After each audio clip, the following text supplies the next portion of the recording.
ప్రెగ్నెన్స్ ఏ position లో పడుకోవాలి అది ఈరోజు తెలుసుకుందాం.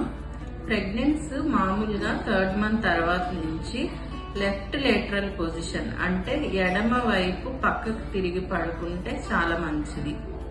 వెల్లికలు పడుకుంటే మన బరువు అంతా రక్తనాళాల మీద పడడం వల్ల బేబీకి ప్లస్ గర్భసంచికి ఇద్దరికి రక్త ప్రసరణ తగ్గుతుంది. అందుకని మనం వెల్లికలు పడుకోకుండా సైడ్ తిరిగి పడుకుంటే బేబీ యొక్క బరువు మన వెన్నపూస మీద పడకుండా ఉండడం వల్ల బ్లడ్ సప్లై ఇంప్రూవ్ అవుతుంది బిడ్డకి గర్భసంచికి. సైడ్ తిరిగి పడుకోవడం వల్ల కాళ్ళవాపులు కూడా తగ్గుతాయి. ఈ వెల్లికలు పడుకుంటే కాళ్ళవాపులు ఎక్కువ అవుతాయి. ఒక్కొక్కసారి వెల్లికల పడుకోవడం వల్ల బాగా ప్రెషర్ పడి వెన్నుపూస మీద రక్తనాళాల మీద ఒక్కొక్కసారి కళ్ళు తిరగడం, బీపీ చాలా డ్రాప్ అవడం కూడా జరుగుతుంటది గర్భవతులకి. అది సుపైన్ హైపోటెన్షన్ అంటారు. అది జరగకుండా ఉండాలంటే ఖచ్చితంగా సైడ్కి తిరిగి పడుకోవాలి.